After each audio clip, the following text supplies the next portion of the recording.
आप सभी लोगों को मेरा नमस्कार। वीडियो के इस पार्ट में आज मैं आपसे सुप्रीम कोर्ट का एक लेटेस्ट जजमेंट जो कि 7 फरवरी 2025 का है आपसे शेयर कर रहा हूं। और जजमेंट शेयर करने की वजह यह है कि ये जो जजमेंट है हर क्रिमिनल केस पे लागू होगा, चाहे एनडीपीएस का मामला हो, चाहे मर्डर का मामला हो, चाहे प्रिवेंशन ऑफ करप्शन एक्ट का मामला हो। अगर आप किसी भी आपको अपराध में अगर गिरफ्तार किया गया है तो ये जजमेंट आपके केस में लागू होगा। साथियों, ये जजमेंट महत्वपूर्ण इसलिए भी है क्योंकि कई बार जब मामला ट्रायल कोर्ट में जाता है, आपको पता होगा जब किसी को गिरफ्तार किया जाता है तो गिरफ्तार करने के बाद उसको मजिस्ट्रेट के पास पेश किया जाता है, तो वहाँ पे एक पुलिस की एक मामूली सी गलती की वजह से हो सकता है कि आपको जमानत मिल जाए। और ये मामला कुछ ऐसा ही है। ये मामले का जो नाम है वो है Bihan Kumar versus state of Haryana के नाम से है। ये मैटर पहुंचा था सुप्रीम कोर्ट और सुप्रीम कोर्ट ने एक बेहद बारीक पॉइंट का यहाँ पे डिस्कस किया कि किस प्रकार से अगर ये एक कंप्लायंस नहीं किया गया है तो वो किसी भी व्यक्ति के जो फंडामेंटल राइट हैं उसको दिए गए हैं हमारे संविधान के द्वारा, तो उसका उल्लंघन माना जाएगा।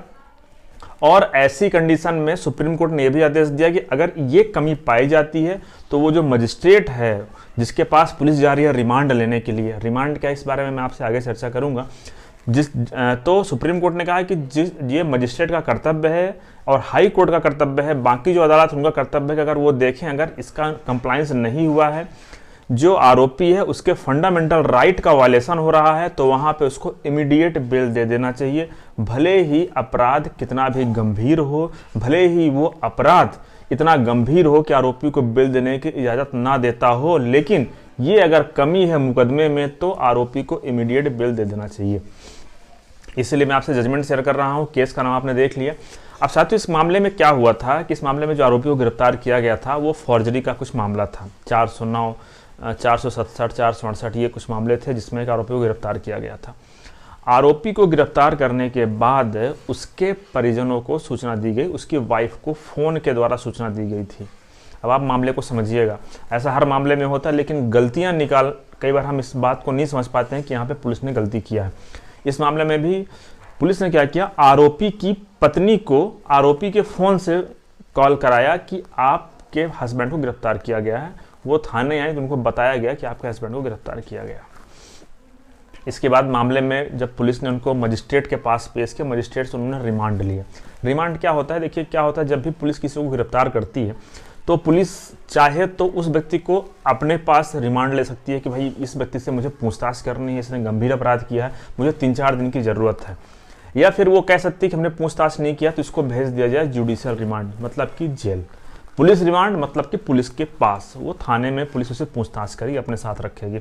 आपने अक्सर टीवी वगैरह में भी सुना होगा कि पुलिस कई बार पुलिस रिमांड लंबे समय तक चाहती है लेकिन जज उसको नहीं देते हैं। आरोपी के वकील आर्ग्यू करते हैं कि इसको पुलिस रिमांड ना दी जाए क्योंकि ऐसी आशंका होती है कि पुलिस इनके साथ टॉर्चर कर सकती है, इनको मारपीट कर सकती है, इनके ऊपर दबाव बना सकती है।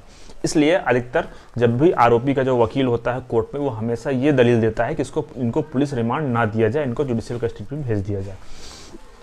तो ये हुआ रिमांड। अब इस मामले में क्या हुआ, इस मामले में ऐसी सूचना दी गई। इसके बाद मैटर गया हाई कोर्ट में बेल एप्लीकेशन फाइल की गई और वहाँ पे ये दलील दी गई कि इस मामले में आरोपी के fundamental right article 22 sub section 1 का वायलेशन हुआ है। आर्टिकल 22 सब सेक्शन 1 क्या होता है आप ये समझिएगा, स्क्रीन पे देखिएगा, मैं आपको एक्सप्लेन कर देता हूँ। साथियों, ये कहता है कि किसी भी व्यक्ति को बिना उसको जानकारी दिए उसको गिरफ्तार नहीं किया जा सकता है और उसका जो लीगल राइट है वो उसको बताया जाना चाहिए। वो अपने मनपसंद अपने लीगल रिप्रेजेंटेटिव से बात कर सकता है, ये भी उसका अधिकार है। उसके बाद ही उसको गिरफ्तार किया जाना चाहिए। मतलब कि अगर किसी व्यक्ति को, सामान्य भाषा में समझिए, अगर किसी व्यक्ति को गिरफ्तार किया जा रहा है तो पुलिस का कर्तव्य है कि पुलिस उसको बताए कि हमने आपको इस अपराध में गिरफ्तार किया है और इस ग्राउंड में हमने आपको गिरफ्तार किया है।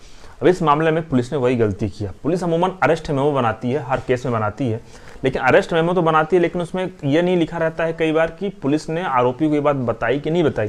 अब इस मामले में जहाँ तक बात थी कि पुलिस ने कहा कि हमने उसकी वाइफ को बताया, तो कोर्ट ने कहा नहीं, आपने उसकी वाइफ को बताया, बात दूसरी, आपने आरोपी को बताया। ऐसा आपने कहीं रिप्लाई में फाइल कहीं नहीं लिखा है कि आपने ये बात आरोपी को बताई थी कि आपको किस ग्राउंड पे अरेस्ट किया जा रहा है।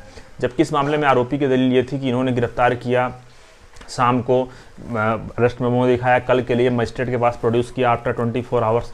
तो 2-3 प्रकार के वायलेशन थे। इस प्रकार इसके अलावा इन्होंने क्या किया था कि जो आरोपी है उसको हॉस्टल में एडमिट किया था और वहाँ पे हथकड़ी लगाई हुई थी, ये भी फंडामेंटल राइट का वायलेशन हो गया था। इस प्रकार से 3-4 वायलेशन इस मामले में पाए गए थे और जिसके आधार पर सुप्रीम कोर्ट ने इस मामले में आरोपी को बेल दिया था। और साथ में ही निचली जो अदालत है, निचली अदालत नहीं कहना चाहिए, कहना चाहिए जो ट्रायल कोर्ट है और जो हाई कोर्ट, उनको भी आदेश दिया था कि अगर इस तरह का मामला कुछ आता है तो आप सबसे पहले तो ये देखें कि आरोपी के फंडामेंटल राइट का वायलेशन तो नहीं हुआ है। अगर फंडामेंटल राइट का वायलेशन हुआ है तो वहाँ पे इमीडिएट आप उसको बेल दे देना चाहिए। दूसरा पॉइंट यहाँ पे सुप्रीम कोर्ट ने ये कहा कि देखिए, अगर आरोपी ये कहता है कि हम यहाँ पे हमारे फंडामेंटल राइट का वायलेशन हुआ है, तो यहाँ पे आरोपी की जिम्मेदारी नहीं है कि वो ये साबित करे कि मेरे फंडामेंटल राइट का वायलेशन हुआ है। यहाँ पे बर्डन शिफ्ट हो जाएगा पुलिस ऑफिसर के ऊपर। पुलिस ऑफिसर ये साबित करेगा कि हमने फंडामेंटल राइट का वायलेशन नहीं किया। तीसरी बात इसमें बताई गई कि जो फंडामेंटल राइट है कि उसको आरोपी को बताया जाए ग्राउंड ऑफ अरेस्ट के लिए, वहाँ पे आरोपी जिस भाषा में समझता है उस भाषा में आरोपी को समझाया जाना चाहिए। ये भी बेहद महत्वपूर्ण बात थी। इसके अलावा ट्रायल सुप्रीम कोर्ट ने अगला आदेश दिया कि अगर ट्रायल कोर्ट जब रिमांड के लिए पुलिस जाती है, अगर ट्रायल कोर्ट को ऐसा लगता है कि यहाँ पे वायलेशन हुआ है तो ट्रायल कोर्ट को इमीडिएट बेल दे देना चाहिए, भले ही मामला कितना भी गंभीर हो। तो साथियों, ये कुछ 5-6 पॉइंट थे, आप स्क्रीन पे देख लीजिएगा।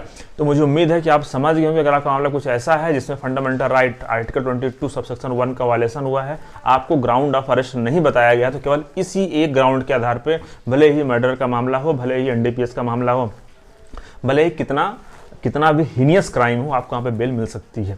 धन्यवाद।